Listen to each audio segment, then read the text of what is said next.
It's not a new thing for us.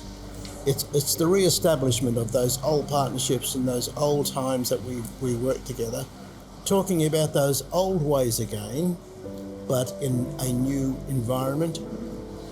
And in this particular region, we're seeing a whole range of climate change crises. So it's bringing out a different conversation now, where it's not sharing cultural things. It's more sharing about how do we survive in this environment, how do we protect it, how do we ensure that we can pass on to our next generation and the generations yet to be born the kind of environment that we live in now.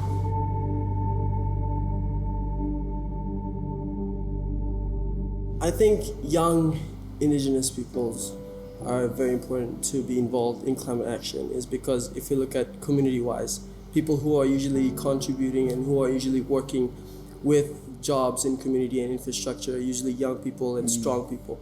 And I think having them involved in this sector of fighting against climate change will also make a huge impact, because we have elders who are not really able to walk and to go into government house and also speak, and also in conferences to speak about these problems. We should acknowledge that our Indigenous or traditional knowledge elders are researchers themselves. And that's the first part. We can't move to writing or increasing the number of researchers if we don't acknowledge that first. One of the things that needs to be done is for us who can walk both worlds to help bring some of our knowledge holders along. Our elders, they're not going to be here for much longer, and who else is going to take charge for them? And there's not really much to add to it.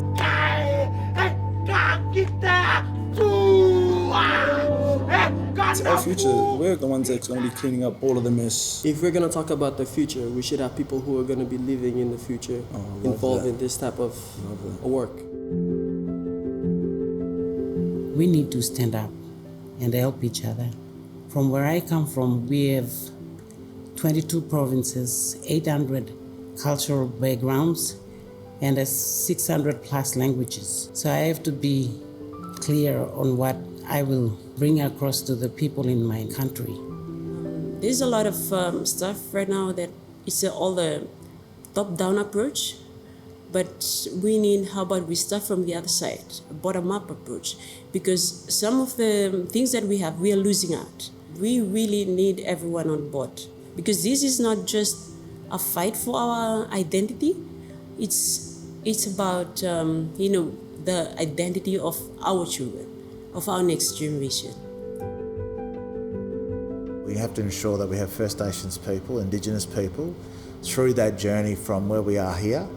And as we go, we can't take everyone with us, but there is First Nations people right through that journey, right to the final stages. If it's writing that report, to what's going to be the final recommendations, or the how that report is constructed.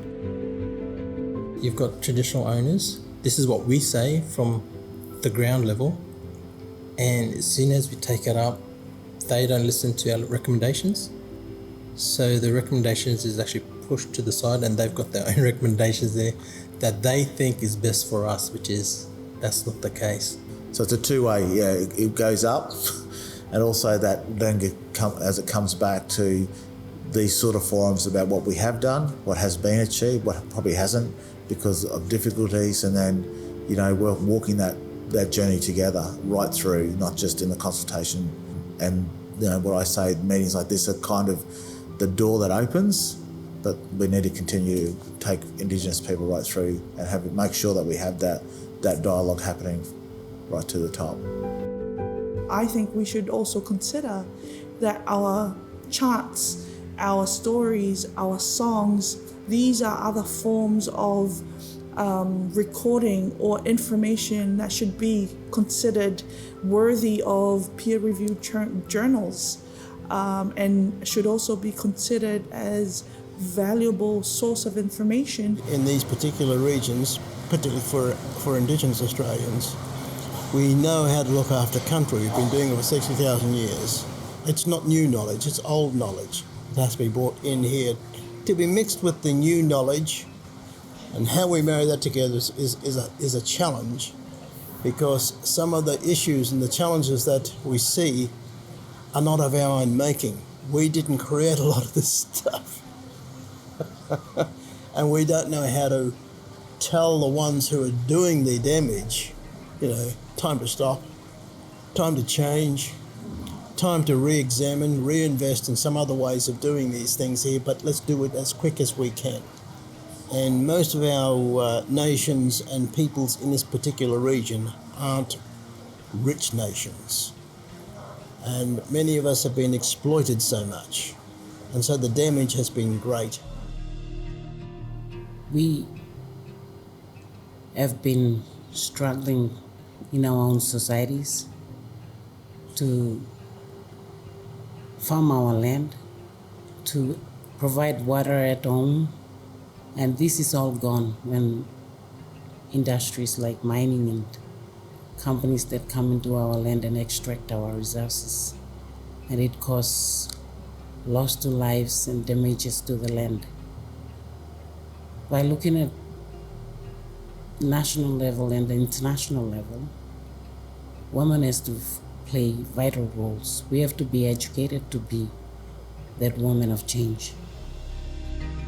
Many people have raised things that seemingly in the session this week aren't about their challenges and pressures and difficulties that they're having, and in their whole comment or story, they're not talking about climate change. And it would be easy to say, this isn't about that issue or that issue, this is about climate change. But then when you actually sit back, you realise that for many people, and in particular First Nations and Indigenous communities, there are already so many challenges that they're dealing with that when you throw climate over the top, it really does exacerbate a range of existing challenges and inequities that they're facing. And so I guess just realising that climate sits across many issues, and you need to be aware of the full picture when you're seeking to engage and respond genuinely to community needs.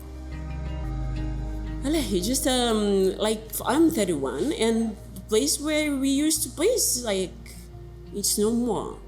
It's part of the beach. So that's something that we need to do something. One of the houses at home, half of their home were underwater. So now they're going further inland. So not just that, I was working in one of the conservation NGO, and we went to one of the villages. Their burial site was underwater. It is just we need to do more. That's the whole point of it. It's still not enough. In this unity, God commands blessings.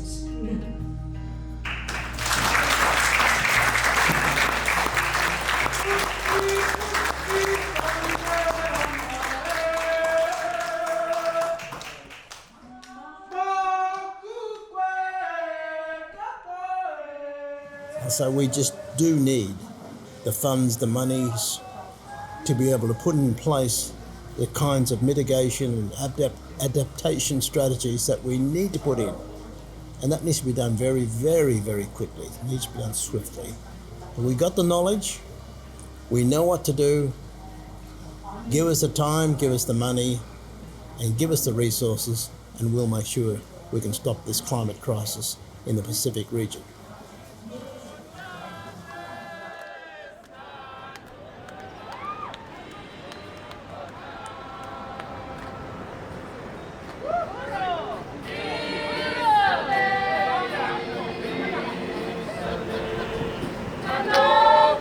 This is our prayer of hope, a prayer of blessings, and a prayer of peace.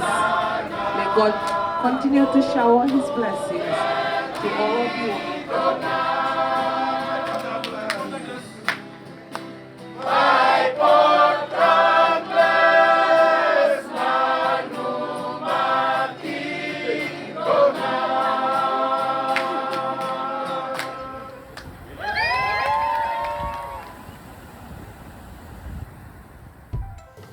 Every single project I believe, that is supposed to be made in a country shouldn't be government approved, but Indigenous peoples approved. Thank you. What the heck? Where did that come from? Gee, oh, damn. I don't know. You good? Yeah, we're good. Thank you.